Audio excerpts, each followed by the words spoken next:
kasus Daryadi ini kan sebenarnya kita sebagai penasehat hukum atau kuasa hukum dalam perkara perdata, tidak dalam perkara pidana dia.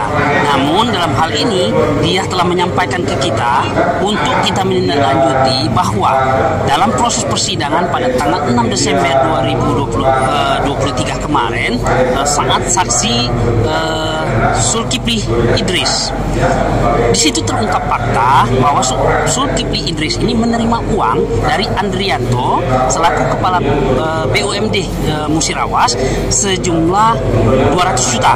Nah, 200 juta ini dibayar dalam dua kali atau dua termin, di mana pada termin pertama ditransfer dari Andrianto ke Zulkifli Idris dari rekeningnya Andrianto langsung ke rekeningnya Zulkifli Idris, dan itu sudah menjadi bukti dalam berkas perkara Daryadi dan Andrianto.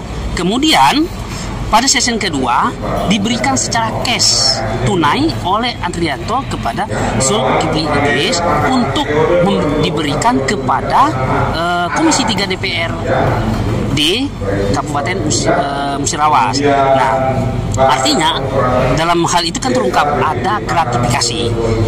Berdasarkan itu, yang tunai tadi ya, saya jelaskan juga bahwa yang tunai tadi itu sudah ada bukti kwitansi bermaterai 10.000 ditandatangani. Nah, itu sudah menjadi bukti di dalam persidangan. Pada saat persidangan itu, majelis hakim memerintahkan kepada jaksa penuntut umum untuk menetapkan tersangka terhadap Zulkifli Idris ini atau siapapun yang menerima pembelaan tersebut.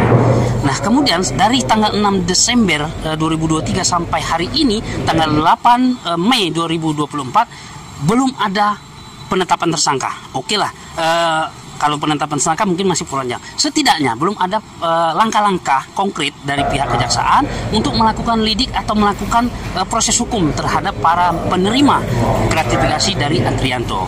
Nah, saya atas nama klien saya Daryadi menghimbau kepada Kejaksaan Negeri Lubuk Linggau agar segera memproses atau menetapkan tersangka terhadap Andrianto dan Zulkifli Idris ini berdasarkan fakta-fakta di persidangan pada tanggal 6 Desember 2023. Jadi sekali lagi kita mohon, karena sampai sejauh ini belum ada tindakan sama sekali. Ini yang sangat kita sayangkan, dan kemudian ini menjadi pertanyaan publik gitu. Sejauh mana ini prosesnya? Lah, kalau nanti jaksa tidak menetapkan tersangka, berarti jaksa melawan perintah hakim.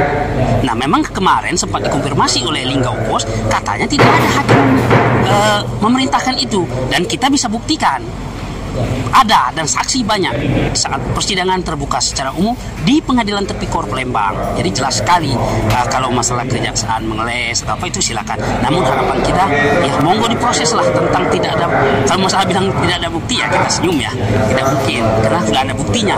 Jadi harapan kita dan juga klien kita dan kami masyarakat, baik itu Musirawas, Kota Lubuk Linggau dan Musirawas Utara, apabila dalam waktu dekat atau tidak ada proses dari Kejaksaan Negeri Lubuk Linggau, mungkin kita akan mengadakan aksi damai supaya masyarakat tahu, supaya proses hukum ini berlaku adil, kemudian tidak ada kebal hukum untuk saat ini, karena kita sudah memahami bahwa equality before of the law, semua sama di mata hukum. Jadi tidak ada itu mau dia kepala pengelolaan keuangan daerah, mau dia bupati, bahkan menteri pun banyak yang masuk penjara. Jadi kita harap jaksa serius untuk memberantas korupsi di Bumi Silempari, Musirawas dan Musirawas Utara.